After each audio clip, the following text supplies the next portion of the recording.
Hello दोस्तों। तो आज हम करेंगे मॉडल पेपर 4 का क्वेश्चन नंबर पहला। तो क्वेश्चन नंबर पहले का पहला सवाल है, निम्न में से कौन सी परमेय संख्या को शांत दशमलव के रूप में व्यक्त किया जा सकता है। तो आपको चार परमेय संख्या दे रखी है ऑप्शन में, आपको चेक करना है कि चारों में से कौन सी परमेय संख्या जो है उसका दशमलव प्रसार शांत है। तो किसी भी परमेय संख्या का दशमलव प्रसार शांत होने के लिए आवश्यक है कि उसके जो हर है उसका जो हर है उसके गुणनखंड 2 की घात m गुणा 5 की घात n के रूप के होने चाहिए। तो इसके लिए हम क्या करेंगे, इसके हर के गुणनखंड करके देख लेते हैं प्रत्येक परमेय संख्या का। तो चलिए करते हैं। तो पहली संख्या का हर कितना है 165। तो 165 के अभाज्य गुणनखंड करेंगे तो कितने का भाग जाएगा, 3 का। 3 पंजे 15, बच गया 1। 3 पंजे 15, फिर 5 से देंगे 5 एकम 5, फिर 11 से देंगे 11 एकम 11।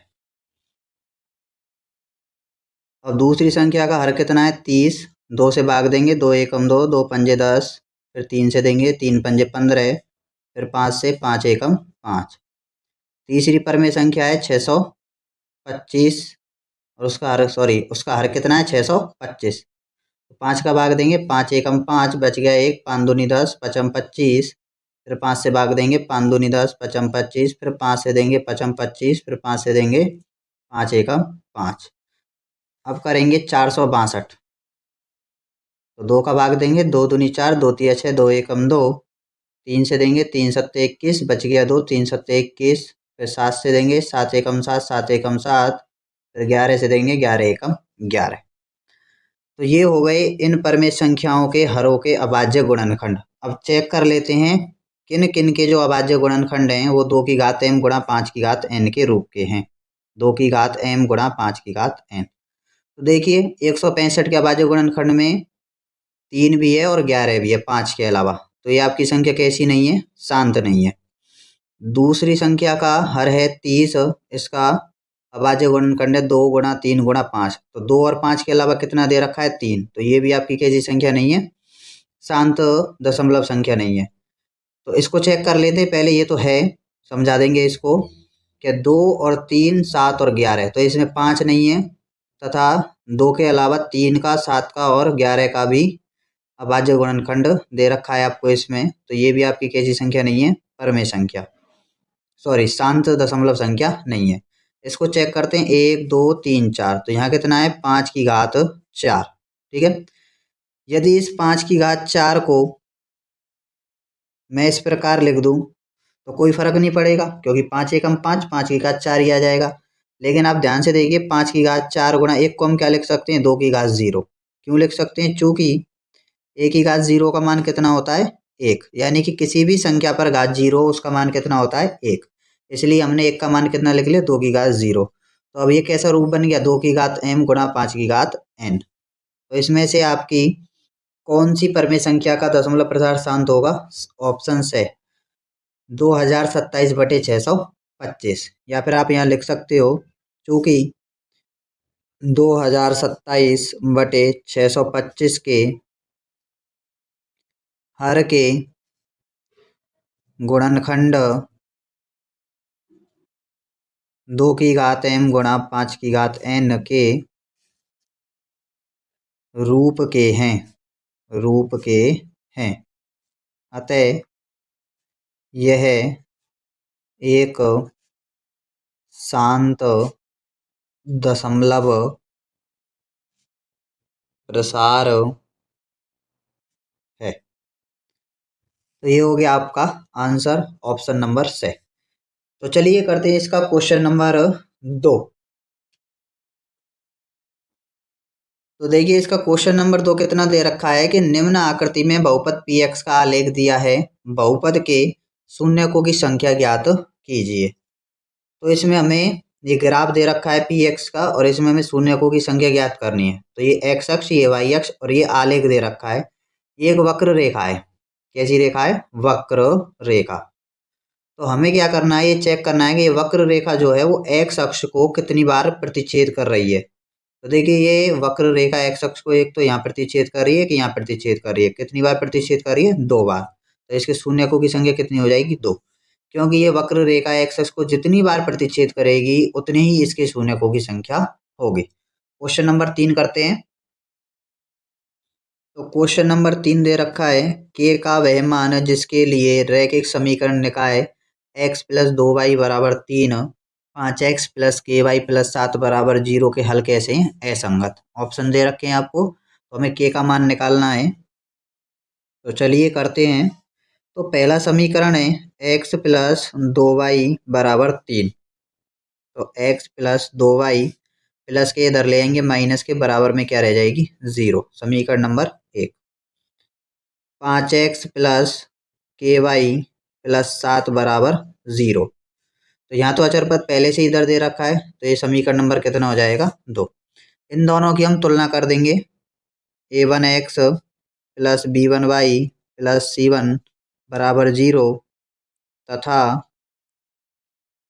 a2x plus b2y plus c2 बराबर 0 से तुलना करने पर, तो तुलना कर देंगे, मान निकाल लेते हैं। a1 का मान 1, b1 का मान 2, c1 का मान माइनस के 3, a2 का मान 5, b2 का मान k और c2 का मान कितना हो जाएगा 7। और हल कैसा दे रखा है आपको सवाल में, समीकरण युग्म का असंगत। तो असंगत हल किसका होता है, जिसके हल कैसे हो, कोई भी हल नहीं हो।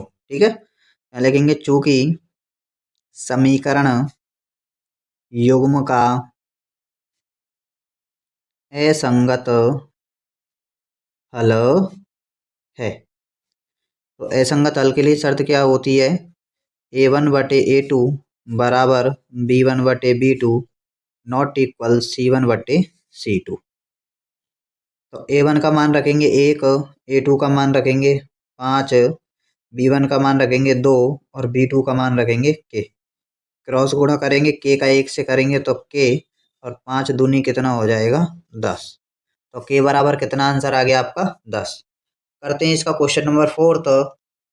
तो क्वेश्चन नंबर 4 है लेमड़ा का वह मान जिसके लिए x² plus 4x plus lambda एक पूर्ण वर्ग है। तो उसका मान पूछ रहा है आपसे कि लेमड़ा का यहाँ हम मान कितना रखें कि यह एक पूर्ण वर्ग बन जाए। तो आप तो या तो ऑप्शन से चेक कर सकते हो या फिर इस प्रकार से हल कर सकते हो। तो देखिए, तो क्या दे रखा है आपको, x² plus 4x plus lambda. तो x² plus 4x plus lambda दे रखा है, इसको मैं क्या लिख सकता हूँ, x का स्क्वायर, और इसे क्या लिख सकते हैं हम, लेमड़ा का स्क्वायर, प्लस इसे क्या लिख सकते हैं 2 इंटू एक्स इंटू 2। देखिए 2 दूनी 4 और x का x। यदि आप इसकी तुलना करें किससे, a² plus b² plus 2ab, sorry इसे हम क्या लिख सकते हैं, लेमड़ा अंडर रूट में लेमड़ा का स्क्वायर लिख सकते हैं। ठीक है, तो यहाँ से देखिए a का मान कितना है x, तो 2 का 2, a का मान x और b का मान कितना है 2, और a का मान कितना पता चल रहा है हमको x। ठीक है, और b² का मान कितना है अंडर रूट में लेमड़ा का स्क्वायर, तो रख देंगे b² बराबर अंडर रूट में लेमड़ा का स्क्वायर। तो b का मान कितना है 2, तो 2 का वर्ग करेंगे बराबर रूट से वर्ग कैंसिल हो जाएगा, कितना बचेगा लेमड़ा। तो लेमड़ा बराबर कितना आंसर आ जाएगा आपका 2 दूनी 4। तो लेमड़ा का आंसर कितना आ गया 2 दूनी 4। तो देखिए फिर से बता देता हूँ एक बार, लेमड़ा को क्या लिख सकते हैं, अंडर रूट में लेमड़ा का स्क्वायर, तुलना करेंगे a² plus 2ab plus b² से। तो a का मान x और b का मान कितना हो जाएगा 2, और b² की वैल्यू कितनी है अंडर रूट में लेमड़ा का स्क्वायर, दोनों बराबर कर दिए, रूट से वर्ग कैंसिल, b² बराबर कितना बचा आपके पास लेमड़ा। तो b का मान रख देंगे 2, 2 दूनी 4, लेमड़ा बराबर कितना आ गया 4 आंसर। करते हैं इसका क्वेश्चन नंबर 5। देखिए क्वेश्चन नंबर 5 है, समांतर श्रेणी 1/p 1 minus p/p comma 1 minus 2p/p comma dot dot का सारवंतर है। ये आपको एक समांतर श्रेणी दे रखी है, पहले से ही रखा हुआ है कि ये श्रेणी कैसी है, समांतर। तो पूछा है आपसे इसका सारवंतर का मान। तो सारवंतर क्या होता है किसी भी समांतर श्रेणी का, d बराबर a2 माइनस a1। क्या होता है, d बराबर a2 माइनस a1। तो A2 का मान कितना है 1 minus P upon P minus A1 का मान कितना है 1 अपॉन पी। लघुत्तम लेंगे कितना आ जाएगा पी, पी का भाग पी में एक बार, एक का गुणा इन दोनों से करेंगे तो यही राशि आ जाएगी, माइनस लगाएंगे पी का भाग पी में एक बार, एक एकम एक, माइनस का और प्लस का कैंसिल हो गया, क्या बचा माइनस के पी अपॉन पी, तो पी से पी कैंसिल हो जाएगा एक बार तो माइनस का एक, तो आपका डी बराबर कितना आ गया माइनस का एक। तो आपका कौन सा ऑप्शन सही है, ऑप्शन नंबर से। क्वेश्चन नंबर 6 करते हैं। क्वेश्चन नंबर 6 है, चित्र में यदि पी A1 बराबर A1 A2 बराबर A2 A3 बराबर A3 A4 बराबर A4 क्यू, यानी कि P से A1 A2 A3 A4 और Q तक ये बराबर बराबर त्रिज्या के या समान त्रिज्या के आपको चाप लगाकर दिए हुए हैं, ठीक है, तथा A1 B1 समांतर है A2 B2 के, ये समांतर है इसके और ये समांतर है इसके, यानी कि ये जो रेखाएं हैं आपस में एक दूसरे के क्या हैं समांतर हैं। तब A1 कहाँ है, ये रहा आपका, ठीक है, यहाँ खड़े हो जाते हैं। तो A1 रेखाखंड PQ को, इस वाली रेखा को P से Q तक किस अनुपात में विभाजित करता है। तो A1 की बात कर रहा है तो A1 पे खड़े हो जाएंगे, आगे गिनेंगे A1 से कितने खंड हैं एक, तो आ गया एक, पीछे गिनते हैं एक दो तीन चार, कितने खंड हैं चार, तो कितना आंसर आएगा आपका 1:4। क्वेश्चन नंबर 7 करते हैं। तो क्वेश्चन नंबर 7 है, पी का वह मान जिसके लिए बिंदु ए 3,1 बी 5, पी तथा सी 7, -5 संरेख हैं। तो आपको तीन बिंदु दिए हैं ए बी और सी, वो कैसे हैं संरेख, ठीक है, क्योंकि बिंदु ए 3,1 बी 5, 0 तथा सी 7, -5 कैसे हैं आपस में संरेख हैं। जब कोई भी तीन बिंदु संरेख होते हैं तो उनके लिए त्रिभुज का क्षेत्रफल कितना होता है शून्य, इसलिए त्रिभुज ए बी सी का क्षेत्रफल बराबर कितना हो जाएगा शून्य। तो त्रिभुज बना लेते हैं, ये हो गया ए, कितना दे रखा है 3,1, ये बिंदु बी हो गया 5, ये बिंदु सी हो गया 7, -5। तो इस त्रिभुज का क्षेत्रफल कितना हो जाएगा शून्य, क्यों हो जाएगा, किन्हीं भी तीन संरेख बिंदुओं के लिए त्रिभुज का क्षेत्रफल कितना होता है शून्य। तो त्रिभुज के क्षेत्रफल का सूत्र क्या होता है 1/2 कोष्टक में लिखेंगे x y minus y plus x y minus y plus x y minus y कोष्टक बंद बराबर 0। अब इस सूत्र को बनाने का तरीका देखिए, आप लिखेंगे 123, फिर लिखेंगे हम 231, फिर लिखेंगे 312, या फिर आप ऐसे याद कर सकते हो 1 2 3 2 3 1 3 1 2, इसी क्रम में, ठीक है। तो ये हो गया त्रिभुज के क्षेत्रफल का सूत्र। तो यहाँ मान देख लेते हैं, ये x1 का मान, ये y1 का, ये x2 का और ये y2 का, ये x3 का और ये मान किसका हो जाएगा y3 का। यहाँ से मान रखेंगे इस सूत्र में, तो 1/2 का 1/2, x1 का मान हो जाएगा 3, y2 का मान p माइनस y3 का मान हो जाएगा -5, तो माइनस माइनस क्या हो जाएगा प्लस, प्लस x2 का मान कितना है 5, y3 का मान कितना है -5, माइनस आ जाएगा y1 का मान कितना दे रखा है 1, प्लस x3 का मान कितना है 7, y1 का मान 1 माइनस y2 का मान कितना है p कोष्टक बंद बराबर 0। तो सबके मान रख दिए, अब इसको करते हैं हम आगे हल। 1/2 गुणा में किस में जाएगा भाग में, जब भाग में जाएगा 1/2 0 के में तो क्या हो जाएगा 0। तो 3 का अंदर गुणा करेंगे 3p प्लस 3×5 = 15 प्लस 5 का 5 माइनस का 5 और माइनस का 1 माइनस के 6 प्लस 7 का अंदर गुणा करेंगे 7 × 1 = 7 माइनस 7 का p से करेंगे 7p कोष्टक बंद बराबर में 0। 1/2 को ध्यान रखना ये गुणा में था भाग में आ गया, जब 0 में भाग देंगे 1/2 का कितना हो जाएगा 0। तो देखिए प्लस के 3p है माइनस के 7p हैं, तो माइनस के कितने बच जाएंगे 4p, प्लस के 15 हैं, प्लस के 7 हैं, 15 और 7 कितने हो जाएंगे, प्लस के 22, प्लस माइनस क्या हो जाएगा, माइनस, और 6 पंजे कितना हो जाएगा, 30, बराबर में क्या रह जाएगी, 0। इसको आगे हल करेंगे, माइनस के 4p दे रखा है, माइनस के 30 बड़े हैं, प्लस के 22 छोटे हैं, तो 30 में से 22 गए तो माइनस का कितना बच जाएगा, 8, बराबर में क्या रह जाएगी, 0। कितना कॉमन लेंगे यहाँ से, माइनस के 4 कॉमन ले लेते हैं, तो क्या बचेगा, p, माइनस माइनस क्या हो जाएगा, प्लस, 4 दूनी 8, बराबर में 0। -4 गुणा में किस में चला जाएगा, भाग में, तो 0 हो जाएगा, क्या बचेगा, p + 2 बराबर 0। तो p प्लस के 2 उधर ले जाइए, किसके हो जाएंगे, माइनस के, तो p बराबर कितना आंसर आ जाएगा आपका, -2।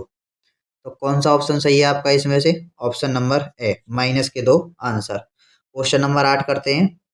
तो क्वेश्चन नंबर 8 है इसका, 8 cot square a minus 8 cosec square ए बराबर है। ये आपको चारों मान दे रखे हैं और आपसे पूछ रहा है कि इनका मान किसके बराबर है। तो सवाल लिख लेते हैं हम अपना, कितना दे रखा है, 8 cot square a minus 8 cosec square ए। कितना कॉमन आ रहा है दोनों में से, 8, क्या बचेगा, cot square a minus cosec square a. चूंकि सरसमीका क्या होती है, cosec square theta minus cot square theta बराबर कितना होता है, 1। लेकिन जब आप इन दोनों में अंतर देखोगे तो ये अंतर आएगा कि कॉट तो प्लस का है लेकिन यहाँ किसका है, माइनस का। कोसेक प्लस का है लेकिन यहाँ किसका है, माइनस का। तो हम इसे इसके रूप में चेंज करने के लिए क्या करेंगे, माइनस कॉमन ले लेंगे। तो माइनस कॉमन ले लिया तो माइनस के 8 हो गए। तो ये माइनस का था, माइनस कॉमन लेने से किसका हो जाएगा, प्लस का। कोसेक स्क्वायर ए, ये प्लस का था, किसका हो जाएगा, माइनस का कॉट स्क्वायर ए, बराबर माइनस के 8। Cosec square theta minus cot square theta बराबर कितना होता है, 1, मान रख देंगे। तो 8 एकम कितना हो जाएगा, 8, आंसर। ये हो गया आपका क्वेश्चन नंबर 8। चलते हैं क्वेश्चन नंबर 9 की ओर। क्वेश्चन नंबर 9 है, यदि sec theta plus tan theta बराबर 7 है तो sec theta minus tan theta बराबर है। ऑप्शन दे रखे हैं आपको, चेक करना है कि sec theta minus tan theta का मान किसके बराबर है। तो चूंकि sec square theta minus tan square theta बराबर कितना होता है, 1। इस सवाल को हल करने के दो तरीके हैं, मैं आपको दोनों तरीके करा दूंगा। तो पहला तरीका ये है कि sec square theta minus tan square theta बराबर कितना होता है, 1। इसको मैं ऐसे लिख सकता हूँ, सेक थीटा का होल स्क्वायर, और इसे क्या लिख सकते हैं हम, टेन थीटा का होल स्क्वायर बराबर में कितना रह जाएगा, 1। तो इसका स्क्वायर करेंगे, यही आ जाएगा वापस से। तो आप ध्यान से देखिए, a square minus b square, कौन सी समीकरण बन गई, a square minus b square. कैसे खोलते हैं इसको, a plus b into a minus b बराबर में कितना है, 1। तो sec theta plus tan theta का मान कितना दे रखा है आपको सवाल में, 7 रख देंगे। 7 क्या बचेगा, sec theta minus tan theta बराबर 1। 7 गुणा में किस में चला जाएगा, भाग में, तो sec theta minus tan theta बराबर कितना आंसर आ जाएगा, 1/7। ये आ गया आपका आंसर। तो ऑप्शन कौन सा सही है आपका, है। चलिए करते हैं इसका दूसरा तरीका। तो दूसरे तरीके में यहाँ लिख देते हैं सेकंड मेथड, ठीक है। तो सेकंड मेथड में मान किसका ज्ञात करना था हमें, इसका sec theta minus tan theta का, इसका मान ज्ञात करना था, ठीक है। तो इसके लिए क्या करेंगे, इसके बटे में 1 लगा सकते हैं, 1 लगा लिया, गुणा कर देंगे इसके विपरीत चिन्ह से ऊपर नीचे। तो sec theta plus tan theta बटे में sec theta plus tan theta, एक ही राशि से गुणा कर देंगे तो कैंसिल हो जाएगा, वापस से यही बचेगा। तो ए माइनस बी और ए प्लस बी क्या होता है, a square minus b square बटे में sec theta plus tan theta का गुणा 1 से करेंगे तो क्या आएगा, sec theta plus tan theta. तो देखिए sec square theta minus tan square theta बराबर कितना होता है, 1। और sec theta plus tan theta का मान कितना दे रखा है आपको सवाल में, 7। तो आपका आंसर फिर से कितना आ गया, 1/7। तो क्वेश्चन नंबर 10 है इसका, यदि एक्स आई वर्गीकृत आंकड़ों के वर्ग अंतरालों के मध्य बिंदु है तथा एफ आई इनकी संगत बारंबारताएं हैं तथा एक्स बार समांतर माध्य है, तो आपको sigma f i x i minus x bar किसके बराबर होगा। तो चलिए करते हैं। तो आप जानते हो कि समांतर माध्य बराबर सूत्र क्या होता है, सिग्मा एफ एक्स बटे सिग्मा एफ, जिसको हम क्या लिख सकते हैं, sigma f i x I F I, या फिर क्या लिखते हैं, आई बराबर 1 से n तक और आई बराबर 1 से n तक, इस प्रकार लिखते हैं। चूंकि सिग्मा एफ का मान किसके बराबर होता है, n के। कहाँ होता है, जब हम समांतर माध्य माध्य ज्ञात करते हैं तो सिग्मा एफ का मान किसके बराबर लेते हैं, n के। तो मान रखेंगे तो x बार बराबर ये हो जाएगा सिग्मा एफ आई एक्स आई बटे में एफ एक्स, सिग्मा एफ की जगह क्या मान रखेंगे, n, क्रॉस गुणा कर देंगे तो n समांतर माध्य बराबर क्या आएगा आपका, सिग्मा एफ आई एक्स आई, तो आई बराबर 1 से n तक। ये किसका मान हो गया, n इंटू एक्स बार बराबर मान हो गया सिग्मा एफ आई एक्स आई। क्या दे रखा है आपको, किसका मान ज्ञात करना है सवाल में, सिग्मा कोष्टक में f i x i minus x bar, इसका मान ज्ञात करेंगे। तो देखिए अंदर गुणा करेंगे सिग्मा का तो क्या हो जाएगा, sigma f i x i minus sigma x bar, sigma का हमने इससे गुणा कर दिया और इससे गुणा कर दिया, तो कहाँ से आई बराबर 1 से n तक, इसी प्रकार आई बराबर 1 से n तक। तो सिग्मा आई बराबर 1 से n तक एफ आई एक्स आई का मान कितना दे रखा है आपको, n एक्स बार, n एक्स बार माइनस आई बराबर 1 से n तक की संख्याओं का योग दे रखा है, तो उसको किससे लिखेंगे, n एक्स बार से लिखते हैं। देखिए आई बराबर 1 से लेकर n तक, यानी कि टोटल प्राकृत संख्याओं के योग को कैसे लिख सकते हैं हम, n इंटू एक्स बार से, यानी कि इसका मतलब है प्रत्येक संख्याओं का समांतर माध्य। तो ये कैंसिल हो जाएगा, तो आपका आंसर कितना आएगा, 0। कितना आंसर आ गया, 0। क्वेश्चन नंबर करते हैं 11वां। तो देखिए इसका क्वेश्चन नंबर 11 है, क्या दे रखा है, किसी स्कूल के छात्रों की संख्या उनकी आयु के अनुसार निम्न प्रकार है। तो ये दे रखा है कि छात्रों की संख्या 8 है और छात्रों की संख्या 15 है और उनकी आयु है वर्षों में 8 वर्ष। इसी प्रकार से छात्रों की संख्या दे रखी है नीचे और ऊपर उनकी आयु दे रखी है। तो वो पूछ रहा है इस बंटन का बहुलक क्या है। तो इसमें देखते हैं सबसे अधिक छात्रों की संख्या कितनी है, 41, ठीक है, और उनकी आयु कितनी है, 12। तो आपका बहुलक कितना हो जाएगा, 12। तो ये हो गया आपका क्वेश्चन नंबर 11वां। तो देखिए क्वेश्चन नंबर 12 है, दो सिक्के एक साथ उछाले गए, अधिक से अधिक एक चित्त आने की प्रायिकता ज्ञात कीजिए। तो चलिए करते हैं इसको। तो दो सिक्के हैं उनको एक साथ उछाला गया है, तो लिख लेते हैं, दो सिक्कों को एक साथ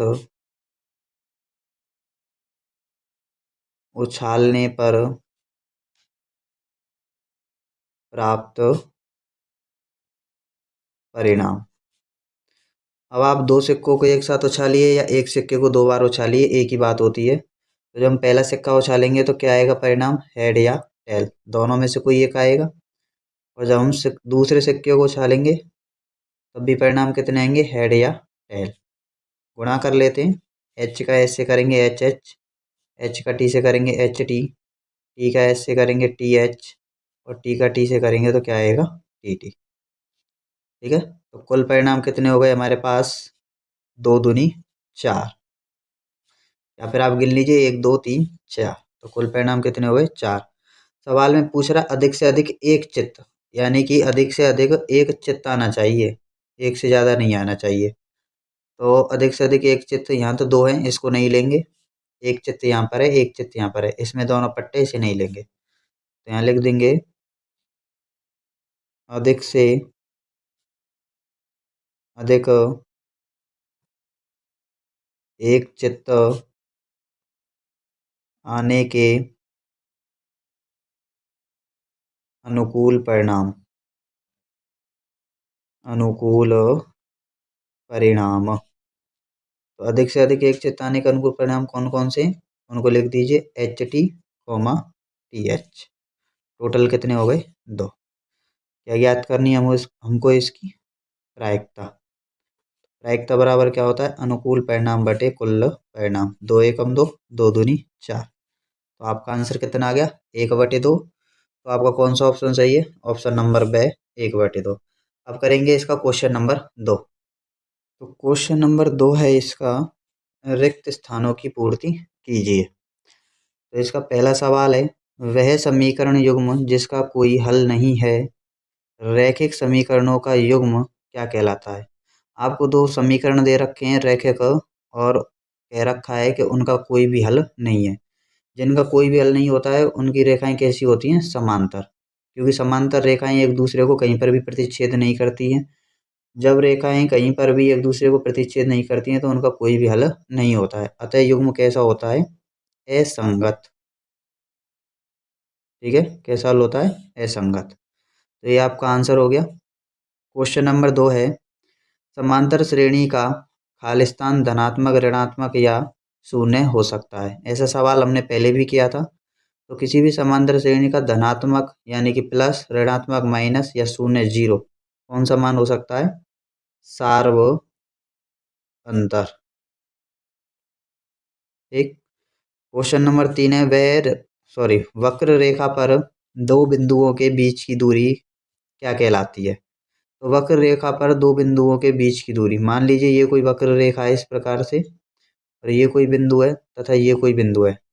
तो इन दोनों बिंदुओं के बीच की दूरी क्या कहलाएगी, चाप कहलाएगी। क्या कहलाएगी, चाप। या फिर इसे हम ऐसे भी समझ सकते हैं, जैसे कि मान लीजिए कोई वृत्त है, तो वृत्त पर ये क्या है, पूरी पूरी वृत्त की परिधि है, और इस परिधि को क्या बोलते हैं, वक्र रेखा। मान लीजिए इस पर स्थित कोई ये बिंदु ए है और ये कोई बिंदु बी है। तो इन दोनों बिंदुओं के बीच की दूरी क्या कहलाएगी, चाप कहलाएगी। अब करते हैं इसका क्वेश्चन नंबर 4। तो देखिए इसका क्वेश्चन नंबर 4 है, बिंदुओं -a, ए तथा -a, के बीच की दूरी रिक्त स्थान है। तो आपको इन दोनों बिंदुओं के बीच की दूरी ज्ञात करनी है। तो मान लेते हैं, माना बिंदु ए -a, तथा बी -a, है। तो इन दोनों बिंदुओं के बीच की दूरी ए बी बराबर अंडर रूट में, दो बिंदुओं के बीच की दूरी का सूत्र लगाएंगे, x2 - x1 का x square plus y2 - y1 का होल स्क्वायर बराबर अंडर रूट में। तो ये हो गया x1 का मान, ये y1 का, ये x2 का, और ये y2 का। तो x2 का मान है माइनस का ए, माइनस लगा देंगे, x1 का मान है माइनस का ए, तो माइनस माइनस क्या हो जाएगा, प्लस होल स्क्वायर। y2 का मान कितना है, माइनस का ए, माइनस लगाएंगे, y1 का मान कितना है, ए, होल स्क्वायर। माइनस का ए प्लस का ए कैंसिल हो गया, कितना बचा, जीरो। जीरो का वर्ग कितना होता है, जीरो।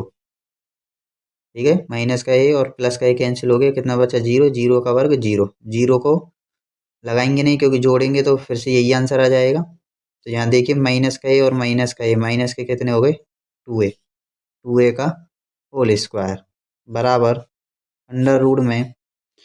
तो माइनस का वर्ग करेंगे तो प्लस आएगा, 2 का वर्ग 2 दूनी 4, ए का वर्ग ए स्क्वायर। तो अंडर रूट निकालेंगे, 4 का वर्गमूल कितना हो गया, 2, और स्क्वायर से रूट कैंसिल हो जाएगा, क्या बचेगा, केवल ए। तो आंसर कितना आ गया, 2a। तो यहाँ लिख देंगे हम आंसर 2a। अब करते हैं इसका क्वेश्चन नंबर 5वां। क्वेश्चन नंबर 5 दे रखा है, 1 + tan² θ 1 - sin θ 1 + sin θ का मान कितना है। तो इस सवाल को हम दो तरीके से हल कर सकते हैं। ठीक है, तो मैं दोनों तरीके से करा देता हूँ आपको, आपको जौन सा तरीका अच्छा लगे आप उससे हल कर ले। ठीक है, तो 1 + tan² θ, चूँकि 1 + tan² θ बराबर कितना होता है, sec² θ।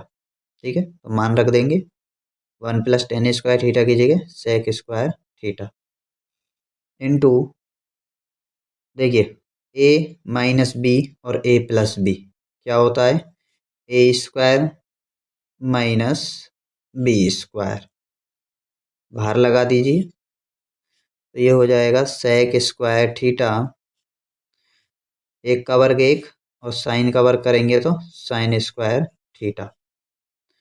तो सेक किसका उल्टा होता है, चूंकि 1/सेक थीटा बराबर क्या होता है, कॉस थीटा, लेकिन स्क्वायर है तो क्या लगा देंगे, स्क्वायर। तो इसकी जगह क्या लिख सकते हैं हम, 1/कॉस स्क्वायर थीटा, क्योंकि सेक यहाँ पहुंच जाएगा, कॉस यहाँ आ जाएगा, ठीक है। तो सेक स्क्वायर थीटा बराबर कितना हो जाएगा, 1/कॉस स्क्वायर थीटा, क्योंकि दोनों सेक और कॉस एक दूसरे के उल्टे होते हैं। और 1 माइनस साइन स्क्वायर थीटा बराबर क्या होता है, क्योंकि 1 माइनस साइन स्क्वायर थीटा बराबर होता है कॉस स्क्वायर थीटा, तो इसका मान रख देंगे cos square theta. Cos square से कॉस स्क्वायर कैंसिल, कितना आंसर आ गया, 1। अब करते हैं इसका सेकंड मेथड, आपको कौन सा मेथड पसंद आए आप उससे कर सकते हो। क्या दे रखा है, 1 plus ten square theta 1 minus sine theta into 1 plus sine theta. तो इसमें क्या करेंगे हम, टेन के मान को चेंज कर देंगे, साइन और कॉस में बदल देंगे। टेन थीटा बराबर क्या होता है, साइन थीटा बटे कॉस थीटा, स्क्वायर है तो क्या लगा देंगे, स्क्वायर, ठीक है। ए माइनस बी और ए प्लस बी, ये क्या हो जाएगा आपका, ए स्क्वायर माइनस बी स्क्वायर, ठीक है, बराबर बटे में क्या लगा लेंगे, 1।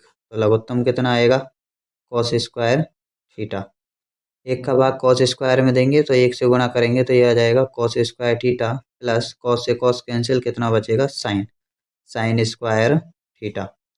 1 माइनस साइन स्क्वायर थीटा बराबर क्या होता है, कॉस स्क्वायर थीटा। तो देखिए sine square theta plus cos square theta बराबर कितना होता है, 1 बटे में cos square theta into cos square theta. Cos square से कॉस स्क्वायर कैंसिल हो जाएगा, कितना आंसर आएगा आपका, 1। तो इसका मान हो जाएगा 1। अब करते हैं इसका क्वेश्चन नंबर 6। क्वेश्चन नंबर 6 है, एक माध्यक का 3 गुना, तो माध्यक का 3 गुना तथा माध्य का 2 गुना, माध्य का 2 गुना के अंतर को क्या कहते हैं हम, बहुलक, क्या कहते हैं, बहुलक। तो इसका आंसर कितना हो जाएगा, बहुलक। तो बाकी के सवाल हम करेंगे अगली वीडियो में, आज के लिए बस इतना।